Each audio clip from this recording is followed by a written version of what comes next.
Добрый вечер. Это вновь шоу «Интеллект» на телеканале СМ1. И я ее ведущий Бахтер Кудратов. Шоу «Интеллект» — это телевизионная передача, где каждый из вас посредством своих знаний может заработать денежную сумму в качестве бонуса. В конце передачи я задаю вопрос, ответив правильно и быстро, у каждого из вас есть шанс попасть на наше шоу. Генеральный спонсор шоу «Интеллект» – Центр развития интеллекта «Пифагорка». Центр развития интеллекта «Пифагорка» – это ключ к развитию способностей вашего ребенка. С Центром развития интеллекта «Пифагорка» ваши дети на шаг впереди. Итак, мы начинаем. Почему иногда наши дети не хотят учиться? Пропадает блеск в глазах, и нет никакого интереса к знаниям. Они теряют веру в себя и становятся неуверенными в будущем. Но в каждом ребенке есть скрытый резерв, и если его не раскрыть, то потенциал так и останется неиспользованным. Детский центр развития интеллекта «Пифагорка» – это ключ к развитию способностей вашего ребенка. Ментальная арифметика – это образовательная система обучения Центра развития интеллекта «Пифагорка», которая является одной из самых эффективных и уникально разработанных методик обучения. В процессе обучения у ребенка формируются такие важные навыки, как феноменальная память, концентрация внимания, уверенность, креативность, слух и наблюдательность, успехи в учебе. А главное, дети верно решают в уме любые арифметические задачи, быстрее, чем при помощи калькулятора. Обучая своего ребенка в школе ментальной арифметики, вы открываете двери в его успешное будущее. Мы находимся по адресу: город Худжанд, проспект Исмаила Самани, 5А, в здании торгового центра Touch City. Телефон для справок 92 747 55 05. Центр развития интеллекта «Пифагорка». С нами ваши дети на шаг впереди. Ну что ж, дорогие друзья, а у нас в гостях победитель СМС-викторины Дильшод Мухиддинов. Здравствуйте. Здравствуйте. Дильшод, как настроение? Настроение хорошее, позитивное. Дильшод, расскажите для наших телезрителей, как вы попали на передачу? Ну, я смотрел вашу передачу, и там интересный вопрос был про группу Beatles. Так. И точнее, из какого они города. Но я знал ответ на ваш вопрос и отправил вам смс-сообщение. И мне повезло. Приятно вас видеть у нас сегодня на Здравствуйте. передаче. С кем вы сегодня пришли? Сегодня я пришел со своим другом, его зовут Парвиз Атабаев. Представьтесь. Парвиз, здравствуйте. Вы чем занимаетесь? Ну, я недавно закончил школу, поступил в Казахстанский университет в городе Астана, поступил на экономиста. Также в жизни интересуюсь музыкой, то есть пишу себе песни и записываю также их. Отлично. Значит, вы творческая натура. Ну да. Дорогие друзья, давайте попросим Парвиза исполнить 4 строчки из своих шедевров. Недавно мы с другом записали песню «Я падаю», и я исполнил вам припев. Кстати, Дильшод, вы тоже поете? Ну, я иногда тоже, да. Подпеваю, да? Подпеваю, да. Можно. Итак, дорогие друзья, дуэт Парвиза и Дильшода, новый трек. В голове эта мелодия, я падаю. В кромешной темноте я снова падаю. Неважно, сколько раз я это повторю. Эй, Я падаю. Эй! Я падаю. Йоу, спасибо, браво! Отлично, дорогие друзья, вот видите, вот такая вот молодежная песенка прозвучала на шоу «Интеллект». Правила нашего шоу. Я вам задаю вопрос, есть 4 варианта ответа. За каждый правильный ответ вам начисляется определенная сумма денег. В общем, 15 вопросов, общая сумма выигрыша составляет 1000 самонет. Сначала идут простые вопросы, потом сложные. Ну и в конце, конечно, суперсложные. Есть 2 подсказки. Это звонок другу и, конечно же, право на ошибку. И, конечно, есть 2 несгораемые суммы. Это на 5-м вопросе и на 10-м вопросе. Ну что, готовы? Готовы? готово. Дорогие друзья, итак, наши участники готовы. Мы начинаем шоу «Интеллект».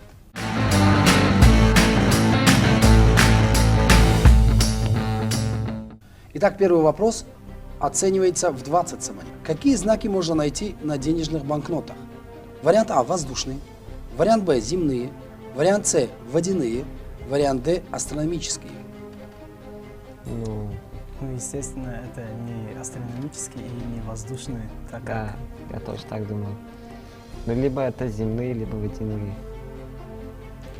мы, А точнее, ну Точнее, точнее, водяные. Это водяные, точно. итак, водяные. То есть, если мы поднимаем банкноту На свет? и держим на свет, то, конечно, мы увидим какие знаки? Водяные. Водяные. Правильно, конечно же, это водяные знаки. 20 самонов ваши. Я вас поздравляю. Мы переходим ко второму вопросу. Итак, дорогие участники, второй вопрос. Оценивается 30 самани. Внимание! Как называют человека, который добровольно занимается безвозмездной общественно полезной деятельностью? Вариант А – стажер. Вариант Б – волонтер. Вариант С – практикант. Вариант Д – ухажер. Ну, это точно не ухажер. Ну, я скажу сразу то, что я тоже когда-то был волонтером в Российском центре культуры и науки. Но наша работа была тем, что мы добровольно занимались делами и за это не получали ничего. Так. То есть это полезная Волонтерство. деятельность. Поэтому мы выбираем вариант Б – волонтер. Волонтер. Вариант Б – волонтер. Да, мы думаем. Мы принимаем ваш вариант. Правильно, волонтер занимается безвозмездной общественно полезной деятельностью бесплатно. Я вас поздравляю, 30 самонов ваши. Мы переходим к третьему вопросу. Итак, третий вопрос. Стоимостью 40 самани. В каких из ниже перечисленных спортивных игр присутствуют животные? Вариант А – гольф. Вариант Б – фехтование. Вариант С – крикет. Вариант Д – поло. Ну, это немножко сложный вопрос для нас. Ну, естественно, в гольфе там только клюшка и мячик, Так. и лунка.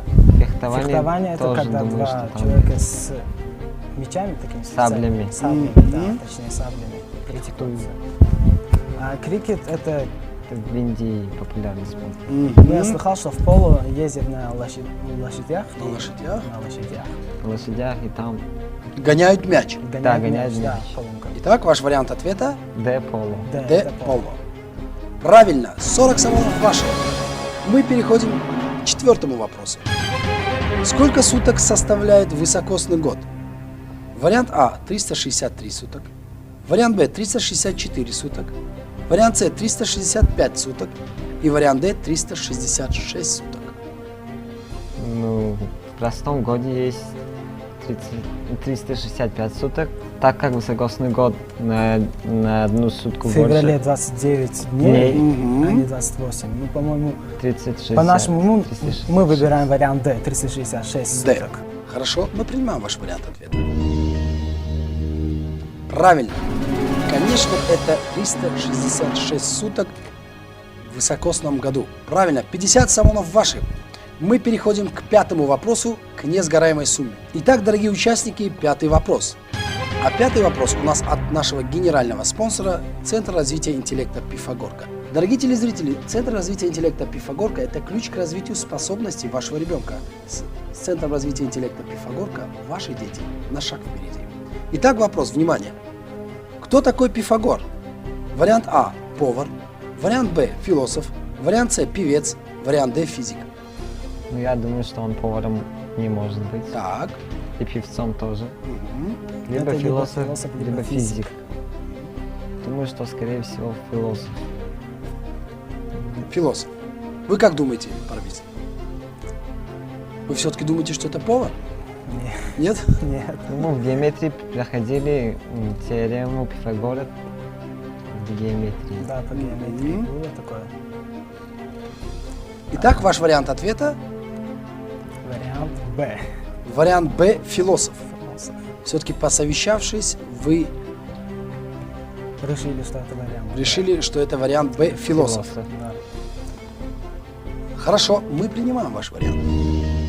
Пифагор был математиком и, конечно же, древнегреческим философом. Правильно.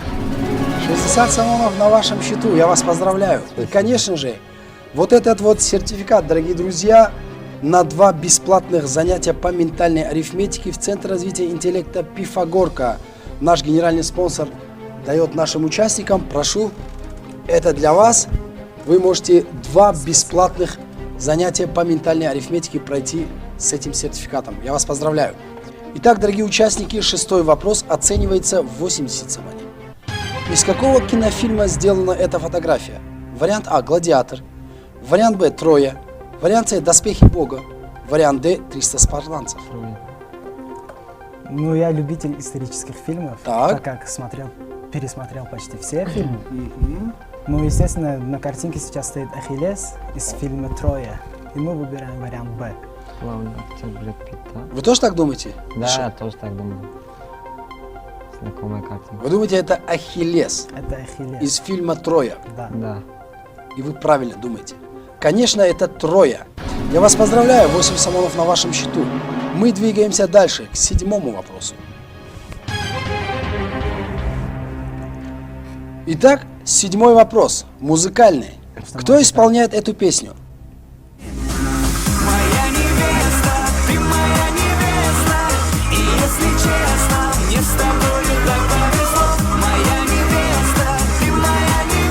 Уже догадались, наверное? Это естественно.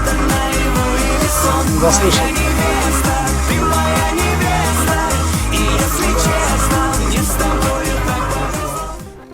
Вариант А – Тимати, вариант Б – Джамшед Исмоилов, вариант С – МС Дони и вариант Д – Егор Крид.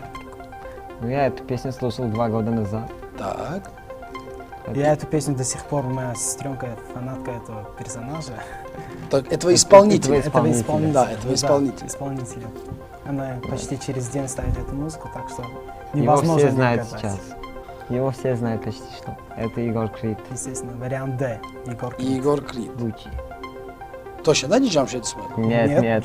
А я вам напоминаю, что у вас есть 2 подсказки. Это звонок другу и право на ошибку. Да, мы спокойно в этом уверены.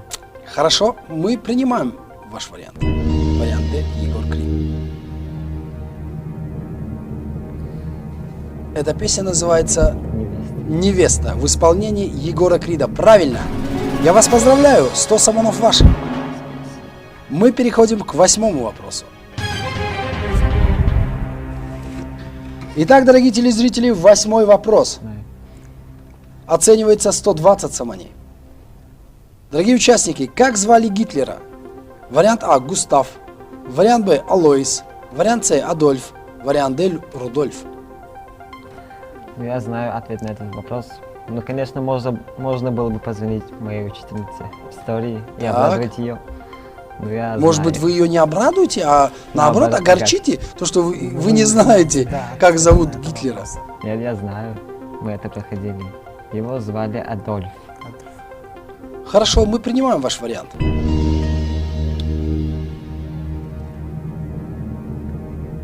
Густав звали брата Гитлера. Алоиса звали отца Гитлера. Рудольфом звали какого-то немца. А Гитлера звали, конечно же, Адольф. Правильно. 120 самонов на вашем счету. Я вас поздравляю. Вы переходите к 9-му вопросу. Итак, 9-й вопрос. Стоимостью 140 самоней. Внимание! Кто такая свекровь? Вариант А – сестра мужа. Вариант Б – мать жены. Вариант С – мать мужа. Вариант Д – сестра жены. Для нас это вряд ли мать мужа. Вы же не женаты, да? Нет, еще еще. рано. Рано. Рано. Но это ясно как день. Давайте спросим Парвиза. Ну, Вы проверяете Парвиза? Да, А, насчет себя я уверен. так, внутри шоу «Интеллект» идет свой интеллект, да, Да. у вас? Понятно. Экзамен свой. Да. Парвиз, как вы думаете, кто такая свекровь? ну, я часто смотрел комедии, где Так. муж жены, ну, муж, естественно, невесты, ненавидел свою свекровь. А свекровь в фильмах был мать жены. Мать жены. Вариант Б. У меня такое предпочтение. Я напоминаю вам, что у вас есть 2 подсказки. Это звонок другу и право на ошибку. Вы будете ее использовать? Пока что не будем. Пока нет. Пока не будете использовать. Нет. Итак, ваш вариант ответа Вариант Б – мать Мать жены. жены, да. – мать жены. Но это, возможно, и мать мужа тоже.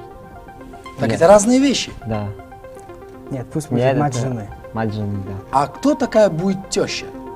Теща. Ответьте мне вот на этот вопрос. А, нет. Нет, тогда. Теща. А кто же будет теща? А Теща это мать жены. А мать мужа это Вы немножко свекровь. запутались. Мать мужа будет. Да, это мать мужа. Может, все-таки воспользуетесь подсказкой? Нет, это Нет. вариант С. Вариант С – мать мужа. В узбекских фильмах я видел, как там невеста говорит, что моя свекровь и туда-сюда. Ага. Итак, вариант С. С – мать мать мужа. мужа. Мать мужа. Хорошо, мы принимаем ваш вариант. Я вам предлагал взять подсказку. Вы отказались или нет? Да, мы Отказались. отказались. Отказались. Как вы думаете, правильно это сделали? Думаем, да. А вы, Парвиз? Да, я не знаю, сейчас узнаем. Ну, Дильшот же говорит, да? Правильно сделали? Значит, да. Предполагаю, что да. И вы правильно предполагаете, потому что это правильно. 140 самого на вашем счету. Конечно же, мать мужа называют свекровь. Мы переходим к 10-му вопросу. Внимание, 10-й вопрос. Несгораемая сумма. Будьте внимательны. Итак, 10-й вопрос. Несгораемая сумма оценивается 150 самани. За убийство какого животного в Китае предусмотрена смертная казнь? Вариант А – гепард. Вариант Б – олень. Вариант С – тигр. Вариант Д – панда. По-моему, это либо тигр, либо панда. Я тоже так думаю. Наверное, панда. Мы берем подсказку. Право на ошибку. Парвиз, как вы думаете? Надо здесь брать подсказку брать. или нет? По-моему, панда все равно. Ну, будем брать. Мы пусть не будем рисковать. Рисковать не будете, потому что 10-й вопрос, ответственный вопрос. Да. Это несгораемая сумма.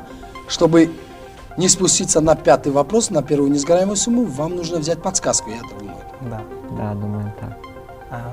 Мы выберем право на ошибку. И вариант наш Д ответ – панда. Д, панда. Хорошо, вы берете право на ошибку. Да. Дорогие телезрители, итак, наши участники берут свою первую подсказку «Право на ошибку».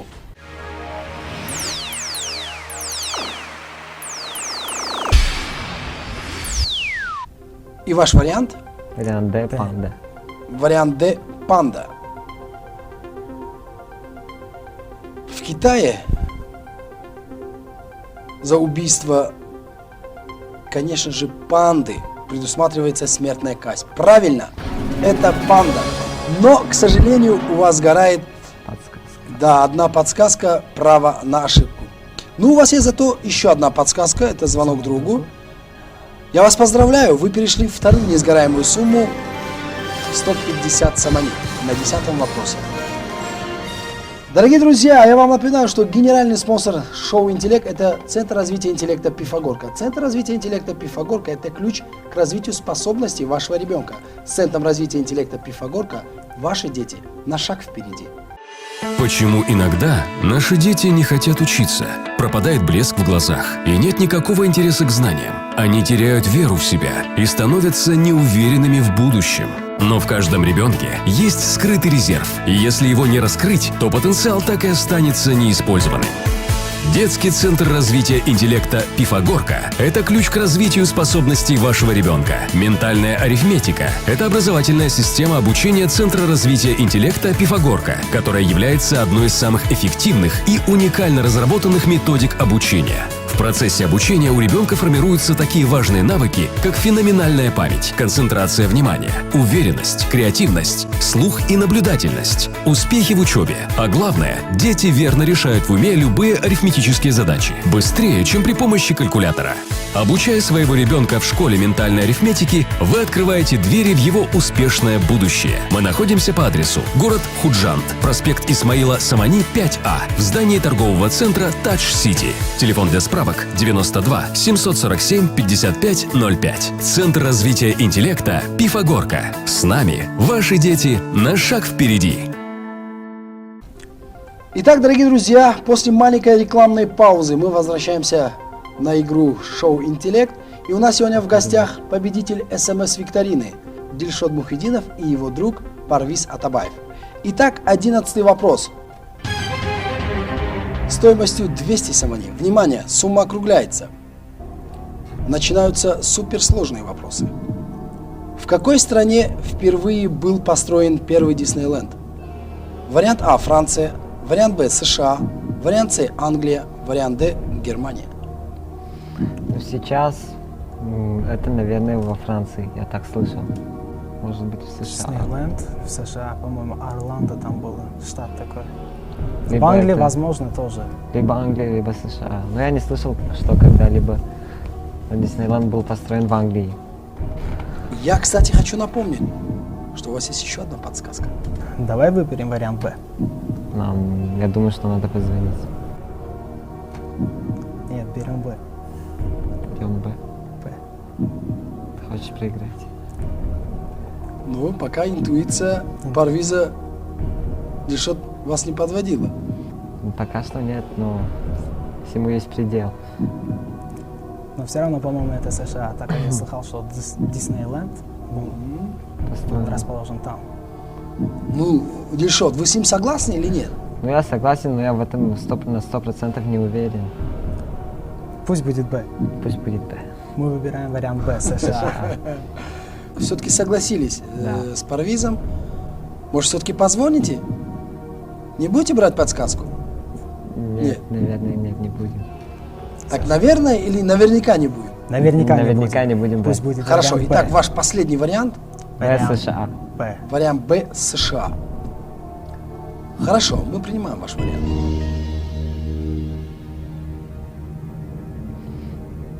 У вас был шанс позвонить и спросить, где же построен впервые первый Диснейленд. Был, да, шанс? Да. Вы не воспользовались. Ну, при любом раскладе вы же не будете расстраиваться. Нет, не будем. Конечно, тем более, если это правильно, да? Да. Правильно, это, конечно же, в США. В США был построен первый Диснейленд. И причем он был построен в 1955 году О, в городе Анахайме, в штате Калифорния, а не в Орландо. в Орландо тоже есть. Да, ну конечно, там может быть в каждом штате есть Диснейленд. Так Я вас поздравляю, 200 самонов на вашем счету. Мы переходим к 12-му вопросу. Итак, дорогие участники, 12-й вопрос. Оценивается 300 самоней. Внимание! На каком языке используется обращение «сеньор» или «сеньора»? Вариант А – испанском, вариант Б – итальянском, вариант С – португальском, вариант Д – французском. Итальянский, я так думаю, что... Ну, я слышал в фильмах на итальянском, либо испанский. Либо испанский, либо Это точно не итальянский. французский? Парвиз, вот что вам говорит нутро Ну, нутро сразу сказал, что на испанском. на испанском? Я думаю, что это точно не на французском, Так, не на португальском. Либо итальянский, либо испанский язык. Но я в этом не уверен. Может, позвоним кому-нибудь? Может быть. Или оставим? Мне надо позвонить. Так. Кому позвоним? Есть знакомый у тебя, чтобы позвонить? Полиглот какой-нибудь. На испанском, итальянском. сеньор и сеньора. Сеньор. Знакомые слова. Много раз слышал. Давай рискнем. Ты думаешь, что испанский?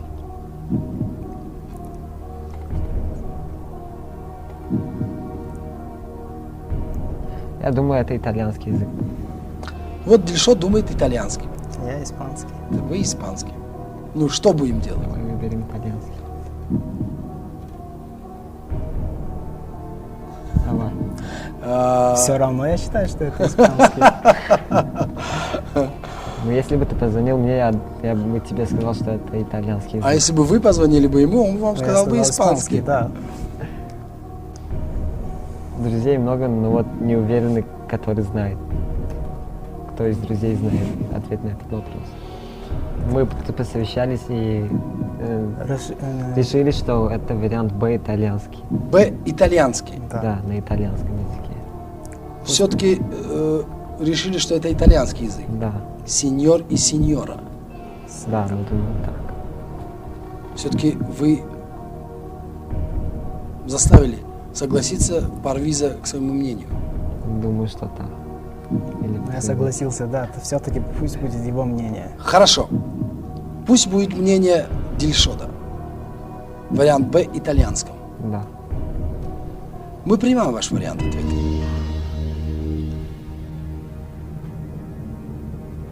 Вы знаете, иногда наши участники, не используя своих подсказок, просто заканчивают игру.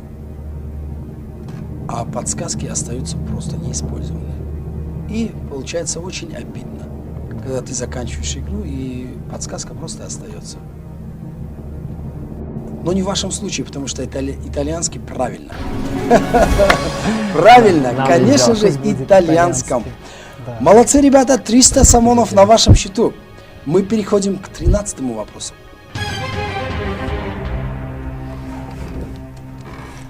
Итак, 13-й вопрос. Оценивается 500 самоней. Внимание! Что означают черные и оранжевые цвета на георгиевской ленточке? Вариант А – добро и зло. Вариант Б – дым и пламя. Вариант С – день и ночь. Вариант Д – солнце и луна. Может, на этот вопрос будем звонить? Давай. Я думаю, что мой дедушка знает ответ на этот вопрос. А дедушка ветеран войны? Его отец служил. Да, был ветераном войны, да? Прадедушка, да. Хорошо. Вы выбираете подсказку. Звонок другу. Звонок дедушки. Итак, дорогие телезрители, наши участники берут свою вторую подсказку «Звонок деду». Смотрим.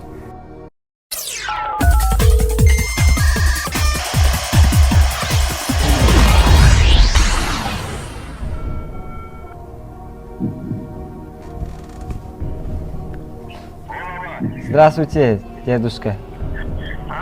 Здравствуйте, дедушка. Я сейчас на передаче. Здравствуй, дорогой. Я сейчас на передаче интеллект-шоу СМЯК. Вы можете нам помочь с вопросом? Мы выбрали подсказку «Звонок деду». Попробую. Итак, вопрос. Итак, вопрос. Мы остановились на 13-м вопросе. Вот вопрос. Что означает черный и оранжевый цвета на георгиевской ленточке? Вариант А – добро и зло. Вариант Б – дым и пламя. Вариант С – день и ночь. И вариант Д – солнце и луна. Так, первый, значит, добро и зло. Зло. Второй, Дым и пламя. как? Дым и пламя. Да. Дым и пламя, так? Вариант С – день и ночь. И вариант Д – солнце и луна. Солнце и что? Луна. Как вы думаете? Первый, день и ночь, да? Первое – добро и зло. Добро и зло. На мой взгляд, это первый вариант, добро и зло. Спасибо. Пожалуйста. До свидания. Мы услышали ответ его деда. Так как... Он сказал, что это добро и зло. Добро и зло. Так как его отец служил, то он, наверное, уверен в себе. Наверное. Я подумал, что это дым и пламя, но он сразу сказал, что это отпадает. Да.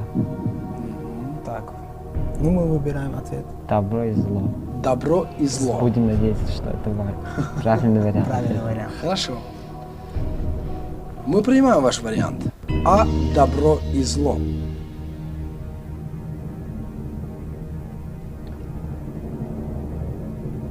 Черные и оранжевые цвета на георгиевской ленточке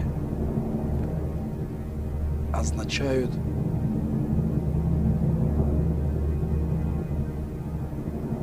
к сожалению, не добро и зло.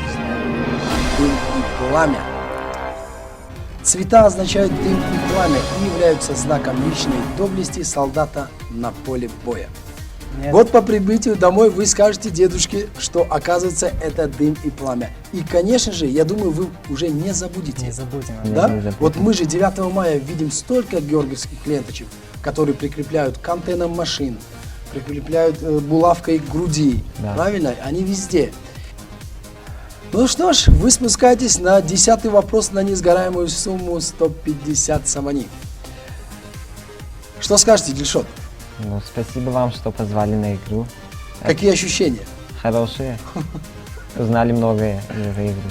У меня хорошее впечатление насчет этого шоу, то, что я проверил свой интеллект, и вполне неплохо, почти победили, но оказывается, что на 13-м вопросе это наша линия, где мы должны были остановиться. Ну, я надеюсь, в ваших текстах, да, в песнях где-то что-то будет про наш шоу «Интеллект» и, конечно же, вот про эту георгиевскую ленточку. Обязательно я добавлю это. Хорошо, я очень на это надеюсь. Да. Спасибо, друзья, то, что вы сегодня пришли на наше телевизионное шоу. Я был безмерно рад вас видеть сегодня у нас на передаче. Ну что ж, дорогие телезрители, вот на такой ноте, вот на таких вот пожеланиях мы с вами не прощаемся, а просто говорим до следующей недели. Пока. Берегите себя. Дорогие телезрители, теперь у каждого из вас есть шанс попасть на наше телевизионное шоу. Вам достаточно правильно и быстро ответить на вопрос и отправить Viber-сообщение на номер, который вы видите на своем экране в течение часа после окончания передачи. Итак, вопрос. В какой стране на горе установлена 40-метровая статуя Христа? Вариант А – Италия, вариант Б – Бразилия, вариант С – Франция, вариант Д – Аргентина. Желаю удачи! Генеральный спонсор – Центр развития интеллекта «Пифагорка». Почему иногда наши дети не хотят учиться? Пропадает блеск в глазах, и нет никакого интереса к знаниям. Они теряют веру в себя и становятся неуверенными в будущем. Но в каждом ребенке есть скрытый резерв, и если его не раскрыть, то потенциал так и останется неиспользованным. Детский центр развития интеллекта «Пифагорка» – это ключ к развитию способностей вашего ребенка. Ментальная арифметика – это образовательная система обучения Центра развития интеллекта «Пифагорка», которая является одной из самых эффективных и уникально разработанных методик обучения. В процессе обучения у ребенка формируются такие важные навыки, как феноменальная память, концентрация внимания, уверенность, креативность, слух и наблюдательность, успехи в учебе. А главное, дети верно решают в уме любые арифметические задачи, быстрее, чем при помощи калькулятора.